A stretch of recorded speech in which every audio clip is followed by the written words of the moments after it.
Prebudi se Slovenija, prebudi se, čas je že. Prebudi se Slovenija, prebudi se.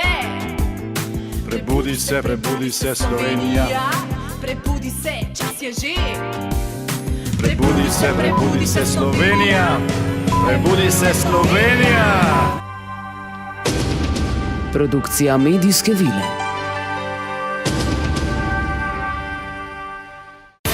Dnevni tednik.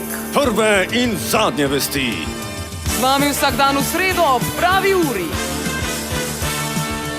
Danes.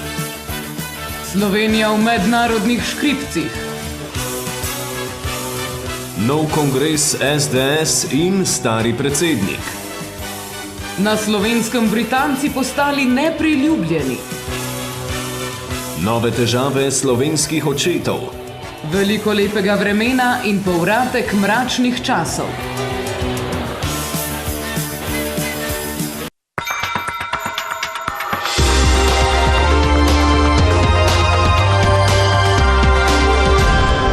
Lepo pozdravljeni v današnjem dnevnem tedniku. Čeprav je vreme lepo, pa je Slovenija v minulem tednu doživela nekaj neprijetnih situacij, ki imajo lahko močne negativne posledice za gospodarstvo, pa tudi za mednarodni ugled. Po dogodkih v Mariboru se slovenska diplomacija zapleta v hude mednarodne spore, tudi z ex-EU državno tvorbo imenovano Velika Britanija. Lahko pa da smo tudi pred državljansko vojno. A najprej osvetlimo dogodke v štajerski prestolnici.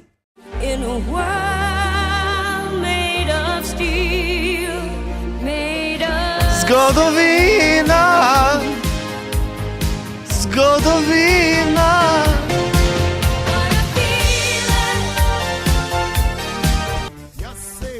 Marko Perkovič Thompson, ali svoboda govora in pravica do necenzuriranega poslovanja veljata tudi zanj? Po nedavni škandalozni odpovedi koncerta smo uglednega strokovnjaka povprašali, čemu se Slovenija pridružuje Švici, Avstriji in Nemčiji, ki so prav tako prepovedale koncert. Z nami v studiu strokovnjak za moderno cenzuro Ediks Brišič. Ediks, v čem je v resnici problem? Ja, to je navadna sramota, nacionalna in politična sramota neke suverene, da neka suverena država prepove umetniški nastop nekega posameznika, umetnika, poeta, ki kot tak s politiko nima absolutno nič. In to je treba vedeti, da je to povratek v mračne čase, takšne, kot smo jih že imeli v srednjem veku, v komunizmu, pa še kdaj.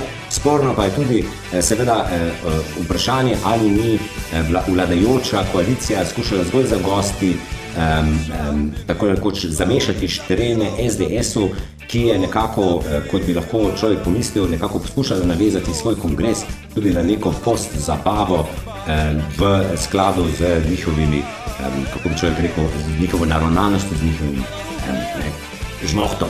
Tako. Če je to res, potem imamo na dlani še hujši problem, to pa je protiustavno medstrankarsko onemogočenje proste zabave ob vino in pivo. To pa veste, da ne gre, saj smo vendarle Slovenci. Toliko, ja, hvala. Hvala tudi vam. Umetnik Thompson pa bo iskal pravico na Strasburskem sodišču.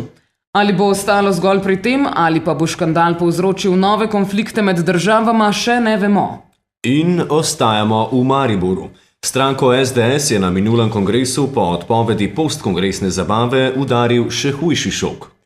Na glasovanju za novega predsednika stranke so ugotovili, da je za Ivana Janeza Janšo glasovalo zgolj 666 članov. Proti je namreč glasovalo celo 5 posameznikov. Vodstvo SDS je ogorčeno, sprožili pa so že postopke ugotavljanja identitete. V stilu vodstva SDS pa lahko pričakujemo tudi drugačne povračilne ukrepe. Iz štaba za medjavne odnose SDS so nam poslali sledeče sporočilo. Woe to you, O earth and sea, for the devil sends the beast with wrath, because he knows the time is short. Let him who hath understanding reckon the number of the beast, for it is a human number. Its number is 666. Izjava za javnost. Stranka SDS je najmočnejša in največja stranka v Sloveniji. Tisti posamezniki, ki ne delujete v skladu z demokratično, transparentno, svetovljansko in enorazredno politiko SDS, ste lahko pravičeno zaskrbljeni. Našli vas bomo. Vseh 5. Tako ali drugače. Naša čast je naša zastava.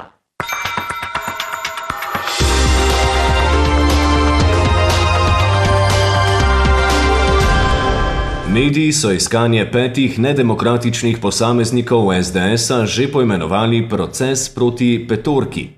SDS bo v skupini sodila v skladu z vojaškim pravom in v mednarodnih jezikih. V mednarodne vode pa je zajadrala zunanja slovenska diplomacija. Potem, ko so se od Evrope poslovili Britanci, pa se nekateri v Sloveniji hočejo posloviti od Britancev. Slovenski kroniki.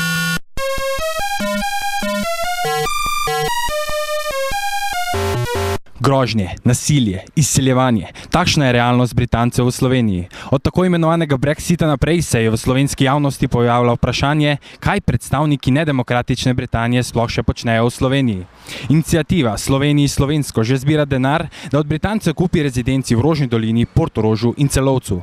Po njihovih besedah je nakup boljša rešitev kot vojaško posredovanje, saj rezidence ogrožajo vojaško suverenost in ozemeljsko celovitost Slovenije.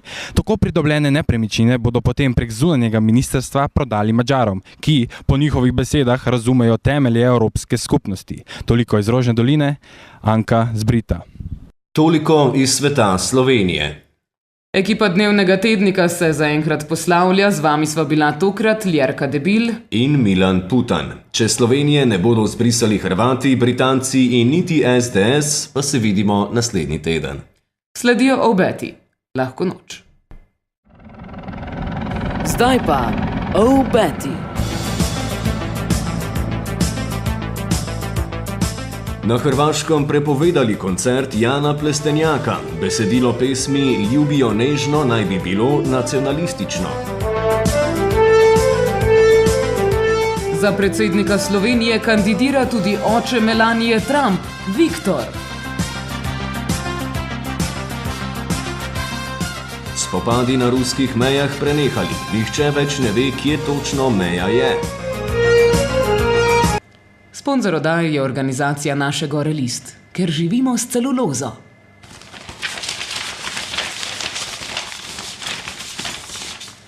Produkcija medijske vile. Dnevni tednik. Z vami vsak dan v sredo ob pravi uri.